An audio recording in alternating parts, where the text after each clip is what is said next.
Hello there, welcome to the Saroy channel. Thank you so very much for joining me this evening, wherever you are in the world. And I do hope that you're exceedingly well and that you've had the most wonderful day and are ready to settle down and enjoy a sumptuous, very cosy evening, because I've got a lovely story for you. I don't know if you believe in the angelic, but this story has a twist of the angelic. It's a Bigfoot encounter with an angelic twist to it, which I think you're really going to love.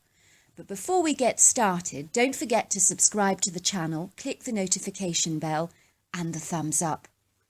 Dear Sarah and all your lovely listeners, my name is Ryan, and my Bigfoot encounter happened in 1983 when I was only 28 years old at the time. I was living in Seattle and working for a high-profile insurance company, and I'd only recently got married to my beautiful wife Natasha, who worked as an aspiring hairdresser in the local town. At the time, we were renting a small, rather elegant, furnished apartment in downtown Seattle, and life was rolling along very smoothly for us, and we were incredibly happy as a young, newly married couple. One day when I was at work, I do remember suddenly being hit very hard by a thundering, pounding headache that was quite literally unlike anything I've ever experienced in my entire life, and the pain was utterly excruciating. I wobbled, staggered, and almost lost my balance as I tried to steady myself while I stood up. But I remember seeing stars in my head and flashing lights. I became so lightheaded, dizzy, and disorientated that I actually had to sit down, and I found that my vision became incredibly blurred and foggy. In that moment, I absolutely knew, without a single shadow of doubt, that something very wrong was happening, and I became overwrought with feelings of inescapable despondency and a direful sense of foreboding. I've had headaches before in the past, but this was something entirely different. Call it a gut instinct if you like. One of the ladies I worked with was a very sweet lady called Sue. She assured me that my symptoms aligned almost perfectly with a migraine headache. She had suffered from migraines for absolute years, and they were so debilitating and could make you very sensitive to bright light. She was absolutely certain that I had suffered an enfeebling migraine attack, but I wasn't so sure. I did not tell Natasha about my anomalous queer episode at work, because what was the point of alarming her so unnecessarily? And I booked a bog-standard appointment with my local doctor, who proceeded to run some tests on my account, and before I actually knew it, I was having all kinds of brain scans at my local hospital, and decisively I was suddenly referred to a brain surgeon. As things go, I knew that something very serious was going on in regards to my physical health. I was absolutely terrified of the looming appointment as it approached on a Tuesday morning at 10:30 a.m. to be precise. It's amazing the things you remember. I awaited this ominous event with such grave trepidation, like a dark looming thundercloud hanging over my life, with a huge sense of apprehension. So it was, Natasha and I sat in soft white leather chairs next to each other, clasping each other's hands ever so tightly in the brain surgeon's debonair, chic-looking office. I noticed that there was a model human skull on the polished oak desk, which opened up to reveal the inside workings of our brain, as well as a small family portrait of a rather good-looking couple, with a little girl smiling brightly in the camera. There was a small frame diagram of the human brain and a couple of highly esteemed medical degrees hanging on the wall in a horizontal line. My hands became clammy, my heart was fluttering violently in my chest, and I could physically feel waves of nausea engulf my entire body as I tasted that bitter taste of bile rising in the back of my throat. It was like I was waiting for an atomic bomb to suddenly explode, and when the brain surgeon suddenly revealed to me the results of my brain scan, and waiting for the news was more terrifying than anything else I have ever undergone in my entire life. A very well-groomed, rather handsome man entered the room. He was elegantly attired in a stylish designer pinstripe suit, which he wore with a very smart blue and white striped shirt. I noticed that on his rugged, somewhat olive-skinned face, he was expressing what I can only describe as a piteous, forlorn look in his Arctic blue eyes. I could see by the surgeon's uncomfortable, repressive body language that the news he had for me was not of a good kind. He made an awkward, inopportune cough at the back of his throat, ran a finger above his mouth, and then finally the words came out in a low, husky southern drawl. "The news isn't good, I'm afraid. Your brain scan reveals that you have an inoperable, malignant brain tumour in an area of the brain that is at high risk for us to even attempt to remove. And there is nothing that can be done, I'm afraid. I am very, very sorry. I truly wish I had better news for you." For a moment I sat in silence, trying to assimilate what the doctor had just told me. It was unfeasible to swallow and absorb his daunting, distressing words that stuck in the back of my throat like sharp thorns, and it was impossible to digest and absorb. How does one ever make sense of something like this? Could this really be happening to me, I thought to myself in horror. I'm so young, with my whole life ahead of me. This has surely got to be some kind of a lie, a misunderstanding. "Are you sure about this, doctor?" asked Natasha, her eyes suddenly brimming with tears that came flooding down her face like a heavy rainstorm, and finally she was choking, spluttering and sobbing, unable to restrain her emotional outburst. The doctor hastily grabbed a pile of tissues, which she gratefully took, and blew her nose loudly, mopping up the tears with a handful of tissues, all the while studying the doctor in the vain hope that he might say something reassuring, but it never happened. The surgeon suddenly shifted uncomfortably in his seat, looking exceedingly awkward as the dramatic emotional drama unfolded before him, which I imagine was one part of his job that he seriously hated and never ever came to terms with. "As I said," he repeated, "I wish there was more that I could do. I am so sorry about this news. It must have hit you very hard and come as a dreadful, dreadful shock, I'm sure. These situations aren't easy to contend with." "How long?" I asked suddenly. "How long have I got to live?" "I'm afraid that only 25% of glioblastoma patients survive beyond a year, so you have not got very long, I'm afraid. A few months, maybe, of quality life, I expect." "Surely there's something we can do," begged Natasha, looking at the surgeon with terrified eyes. "He's so young. None of this is fair. We only recently just got married, and we have plans and dreams for our future." "If I can give you any advice," suggested the surgeon, "and I'm no expert on these matters, but rather than focusing on the negative aspects of your diagnosis that is impossible to change, why not make the most of the time that you do have left, by living every day to the fullest, so that you make some precious memories for yourselves with the time that you do have left. Take lots of photographs, go on holiday, have lots of fun. That's what I would do if I was wearing your shoes." I remember leaving the doctor's office and staggering aimlessly back to my Mustang. It felt like the longest walk of my entire life. For a long time Natasha and I both sat in the car, and neither of us said a word, nor did we even start the engine. And then suddenly Natasha's voice broke that golden silence. "From now on, we're not going to talk about your malignant brain tumour," she prescribed. "That surgeon gave us some sound advice. From now on, we're going to enjoy every single day as if it's our last, and we're going to buy an RV and explore the Pacific Northwest like we once planned to, remember? But this time we won't delay our plans like we have in the past. We're going to do it now. From now on, our lives are all about fun. Understand?" I nodded, but I wasn't convinced that I could ever feel joyful ever again, not another day in my entire life, with a death sentence hanging over me like a hammerhead shark. But poor Natasha was trying so desperately hard to be positive and struggling to put on a brave, courageous face. I just didn't want to let her down with my overindulgent self-pity. Fast forward a couple of days and I'd resigned from my job at the insurance company where I worked, much to the surprise and shock of all my work colleagues, including my boss, who could not make any sense of my impulsive decision to resign.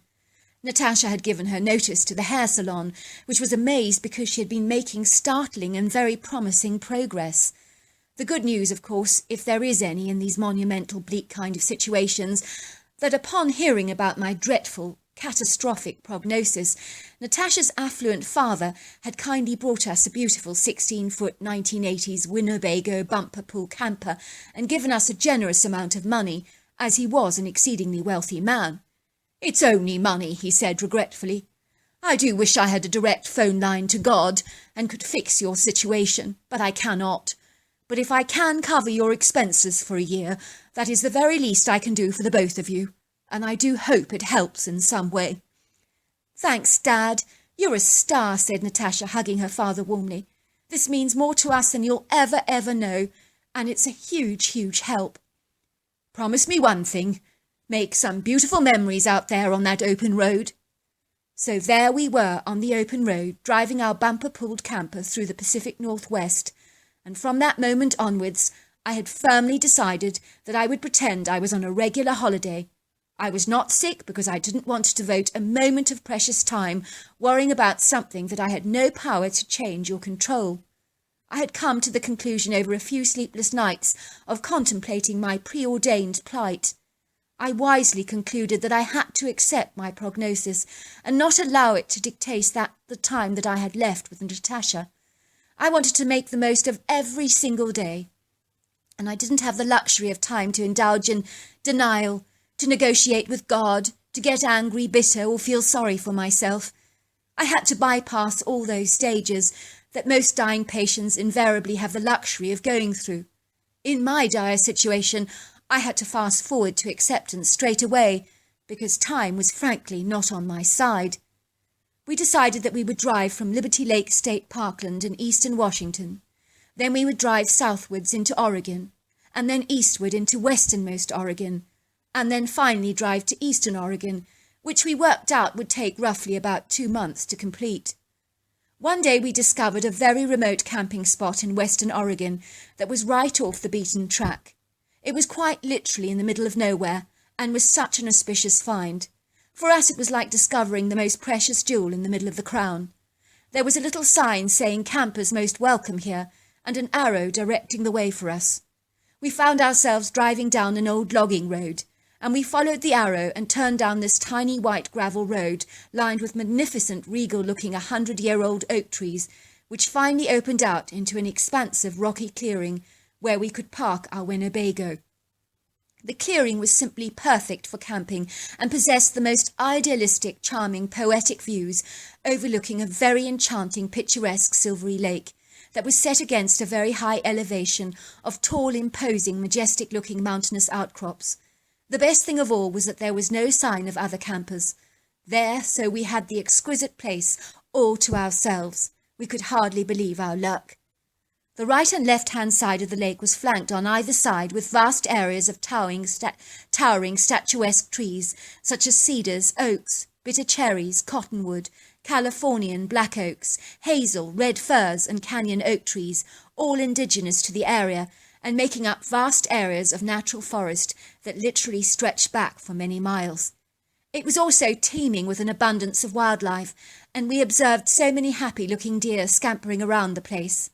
Hunting was prohibited in these parts, so I think the deer could afford to feel safe, and appeared to not be in the least concerned about our human presence. You may wonder how my physical condition was at this stage of our trip, and I'm so glad to report that I was actually feeling quite marvellous. I was managing to suppress the occasional thundering headache with painkillers, and I was blocking out all those negative thoughts about my condition too, which I'm sure was a great help. Maybe I was in denial, I don't know, but I didn't want anything to rob me of enjoying this amazing holiday, and any fleeting moments of sadness could easily be distracted by a brisk walk, and that was a powerful diversion against my brain tumour. I remember that evening we spent at the clearing as vividly as if it was yesterday.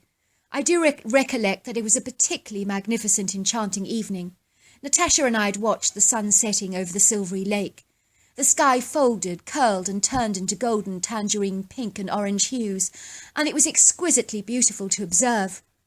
I believe my heightened, renewed senses were sharpened as I drank in the nectar of life like a hungry hummingbird, tasting its rich sweetness with a new sensory appreciation, far more pronounced than ever before. I think knowing that time was short for me had made me indeed notice the details and colours of things with a far greater bodacious appreciation and gratitude.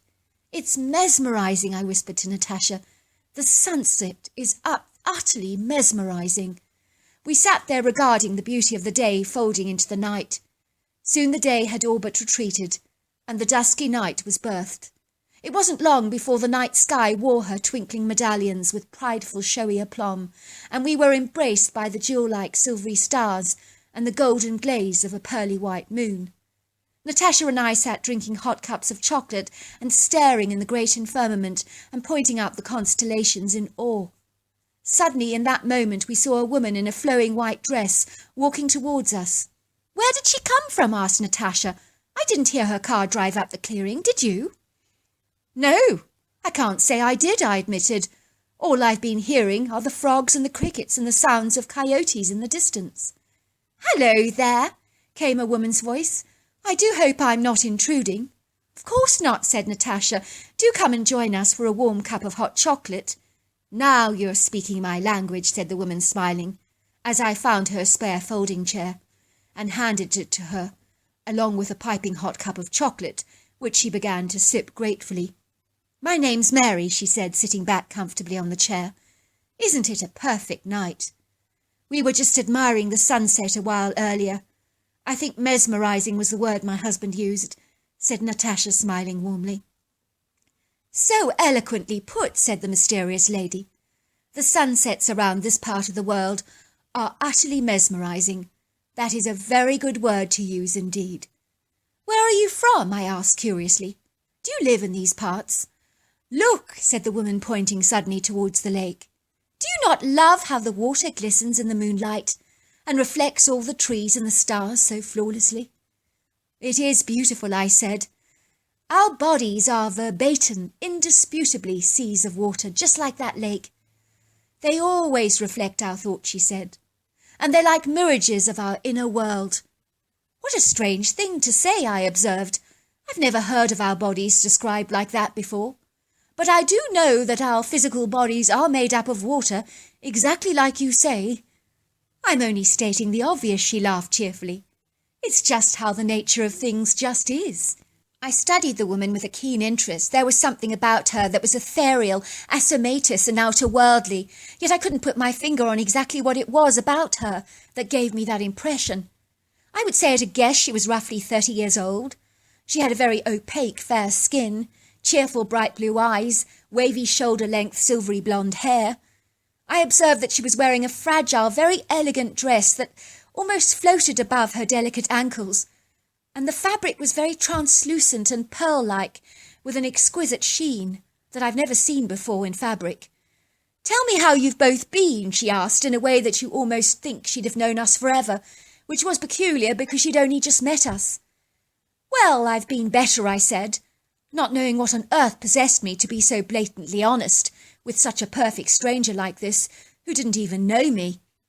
"Those were not the words I was hoping to hear from you," she said, looking dispirited. "You should have said I've never been better." "Yes, but that wouldn't be the truth, would it?" I said.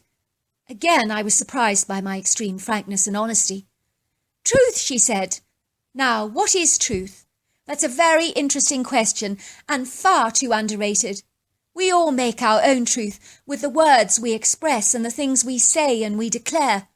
Your body is made up primarily of water, and it's like that lake over there," she said, pointing to the water. "You can speak to your own inner lake with your words and miraculously transform how that lake looks," she reflected.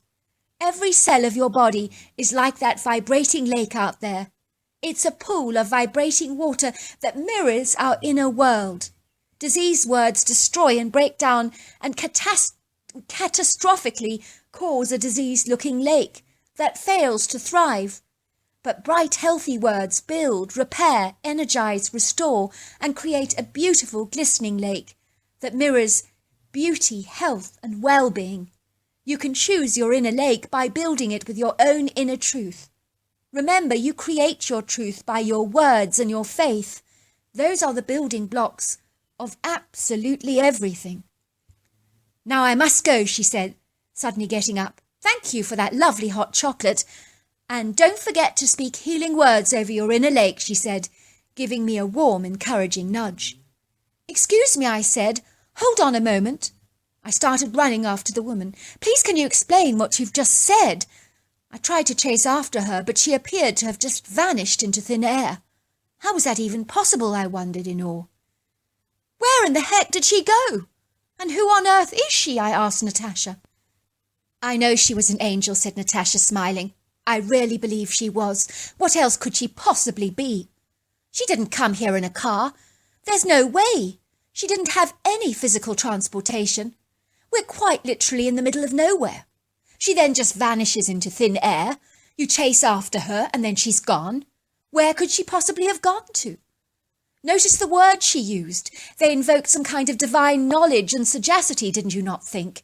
There was something about her that was extremely warming, didn't you sense? She had to be an angel. What else could she have been? Well, what was she doing here then, I asked. I think she came here for you. I believe she wants us to speak healing words over your body. I think she was telling us that you can be healed by the power of words. It wasn't an accident that she visited us.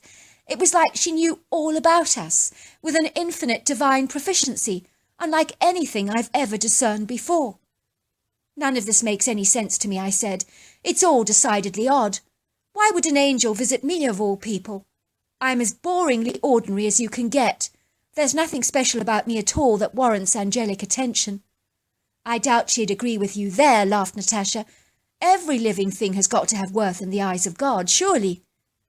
After that strange visitation, Natasha insisted that I spoke to my body every single day, which is exactly what I did.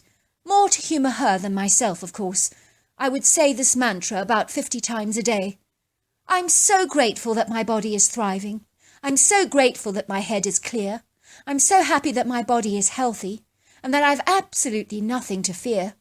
All is well with my body, mind and spirit, and every cell in my body reflects health, vitality, and energy. Natasha and I decided we loved the clearing by the lake so very much that we decided we would spend the next couple of days there.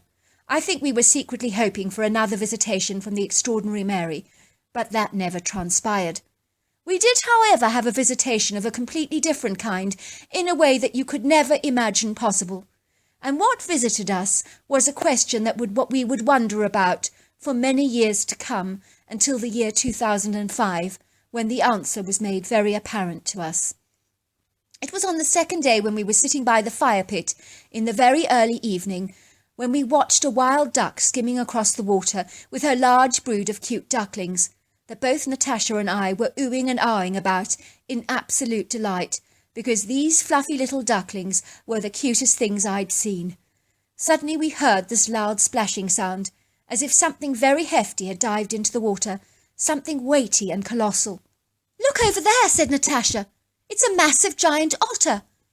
Look, near the large cluster of reeds." I saw a creature that almost looked humanoid. It was standing up in the shallow part of the water, only a few 100 yards away from the clearing. It looked so human-like, but it was gigantic, and it had long, wet, dark, bedraggled hair. It was ponderously huge, bulky, and incredibly brawny. "What on earth is that?" I asked Natasha. "There's no way that's a giant otter. It's a giant human of some kind." Using our flashlight, we studied the curious creature that appeared to be so preoccupied with ducking and diving under the water, and whatever it was, it swam with agility and grace and purposeful intent. It must have seen our flashlight darting across the lake, because it did glance briefly in our direction, and we observed a very distinct red eye shine. Suddenly the river bank was assaulted by an avalanche of large fish, which the creature appeared to be throwing gently towards the bank, and we could hear the fish plopping on the ground very lightly, like soft hailstones hitting the ground. "He's catching those fish with his bare hands under the water. How the heck does he do that without a rod?" asked Natasha, looking at me in astonishment. "Well, I suppose that's what he does," I said. A few more fish went flying towards the bank, and then once the creature had finished his fishing, he strided towards the bank, and he was a little too far away for us to get a good view of him, which was regrettable. I was about to express my reproach for not getting a good view of the creature, when suddenly we heard heavy feet striding directly towards us, and there he was, standing yards away from us, and in one hand he had 15 large fish all tied together. For a long while he stood there staring at us. The creature was definitely not a large otter, nor was he entirely human. He was like an amalgamation of human and ape DNA. He was powerful, strong, athletic and majestic, and I would say he was about 900 pounds, 8 foot tall and 4 foot wide. He had dark black-brown hair that looked like human hair when it was wet, very overlong arms, typical of the primate species, and a very powerful, sturdy, muscular torso, and strong, pronounced shoulders, as well as a very distinctive cone-shaped head. I did think the long, hairless, grey-coloured face was extraordinarily human-like, apart from the prominent brow ridge and the very flat nose. The creature had dark, deep-set eyes, and a very slender, human-like mouth. I guess Natasha and I should have been terrified by this potentially very dangerous, intimidating beast. Yet although he was majestic and powerful, exactly like a lion, he did possess very personable qualities that made him very relatable to us because of his evident humanness. I think the humanity in this creature was clearly sensed and seen in the non-verbal communication that we all engaged in together. As strange and as odd as this may sound to you, we did not need to articulate, as our heightened sensory perception was our communication. I could appreciate that this creature did have emotions and feelings just like a human, yet it was extremely intelligent and very perceptive. I sensed it was studying us with a keen interest, and I'm almost certain it heeded things about us that we don't even know about ourselves, because I felt it was looking through us. The creature did pull away 2 large fish from its fish stack and walked over directly to Natasha and handed 2 massive tiger trout fish to her, just like that, and then he glided away in the woods. Natasha and I were so ecstatic. "He gave us 2 fish," she cried out in delight. "He gave us 2 beautiful tiger trout." We were both dancing up and down for absolute joy in the clearing because a humanoid ape had given us 2 fish. I promise you, if you would have observed us, you would have certainly ascertained that we had won the lottery, and you would have been wrong. I know it sounds pathetic and silly, but for Natasha and I, this was an incredible moment for us. All we could do that night was discuss the creature over and over again. What was it? We kept saying to each other. What was it? What on earth was it? We cooked the beautiful fish over the grill on our fire pit, and indeed I have never tasted a more delicious or succulent fish. We ate it with lots of lemon butter and melted garlic. It was flaky and tender. It was scrumptious and delicious, the most memorable meal I've ever had. But wasn't that the most extraordinary act of kindness, that we were given 2 fish by a humanoid ape? Think about that for a moment. What animal gives some of its hunt to you? None that I can think of, but this creature had given us 2 of its spoil. On our trip, I began to notice that I did not need any painkillers anymore, and I had been experiencing no bouts of headaches, dizziness, or blurred vision.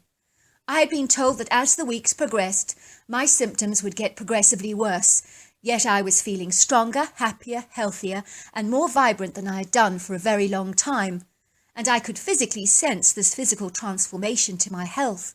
I knew I wasn't imagining it. 2 months into our trip, we did decide to return home because Natasha wanted me to get a brain scan with a surgeon, because she was absolutely convinced that my tumour had disappeared. She told me she had a very vivid dream. She saw herself walking over to the silvery lake, and she was expecting to see her reflection in the water, but instead she found herself staring back at Mary's face in the glistening water, and Mary had spoken to her and said, "The lake is alive! The lake is alive!" Natasha said, "I'm almost certain you've been healed because we spoke healing words over your body, and I think Mary was telling me in my dream that you are fine when she told me that the lake was alive." As soon as we got home, I visited the brain surgeon, who was ever so surprised to see me, especially since I wanted more scans. "I believe I've been healed," I told him emphatically. I could see the surgeon looked decidedly uncomfortable. He'd probably had patients like me before, insisting that they had recovered, and clearly they hadn't. "Look, I think it's great that you have a very positive attitude, and I do commend you for it, I sincerely do. But in my experience, malignant brain tumours do not have a habit of disappearing. I am certain you are only going to upset yourself when you see the results. Have you been having any more headaches and dizziness? He asked. No, nothing, I said. Not even a headache. I've been incredibly well. Never better. The surgeon did look surprised. No headaches, he said. No blurry vision. Nothing like that, are you sure?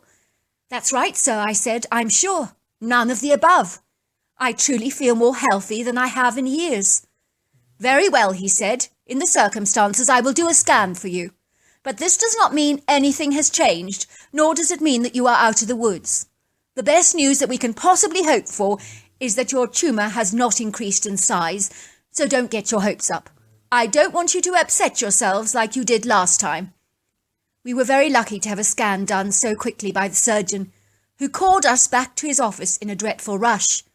I immediately sensed something was incredibly different about the surgeon's demeanour. There was a shocked, confused, muddled and bewildered expression on his face, as if he just could not comprehend what he had just observed. I don't know how to say this to you, but your malignant tumour has miraculously gone. It has all but vanished. I have not seen anything so extraordinary before. It has completely dematerialised. What on earth did you do? You wouldn't believe me if I told you, Doc, I laughed. I did something crazy, but it worked. So there you are. That's my incredible story. I rarely believe I experienced a miracle of note, from meeting that ethereal woman Mary, who Natasha and I emphatically believe was an angel. As for the strange creature we encountered, years later from television exposure, Natasha and I discovered that we encountered a Bigfoot. I personally believe that these creatures are indeed an ancient civilization that has been roaming the forests of North America for centuries. But there is something out of the worldly about these creatures, something that I cannot put my finger on either, and probably I never will. I also believe speaking to my body did change the course of my life by destroying my brain tumour. I soon learnt that scientists have proved that if you talk to water and use positive words, you will see pretty patterns formed in the water molecules. But destructive words create chaotic, havoc water molecules. So I understand what Mary meant when she was talking about us being made up of water, so it makes sense to me that I was healed. If you don't believe me about this, check water molecules out on YouTube. You'll be surprised what you learn. I gather biblical texts describe the form of technique as used in healing through faith and belief, which equals manifestation of miracles. All these years later, I'm fighting fit and incredibly healthy and have 2 children that are now in their teens, and I'm incredibly happy and married to Natasha. I do know one thing, though, that things in this world that defy explanation can touch our lives, and possibly already have, but maybe you never noticed. Until next time, wow! What a wonderful, wonderful letter. I just want to say thank you so very much for that letter. And I did go up onto YouTube and I did look up the water molecules, and it does seem that our words do affect how the water molecules react. And given that we are made up of water, if we talk to our bodies, there's no reason why we wouldn't be healed. But I suppose it does require one thing, and that is faith. Until next time, goodbye and good night.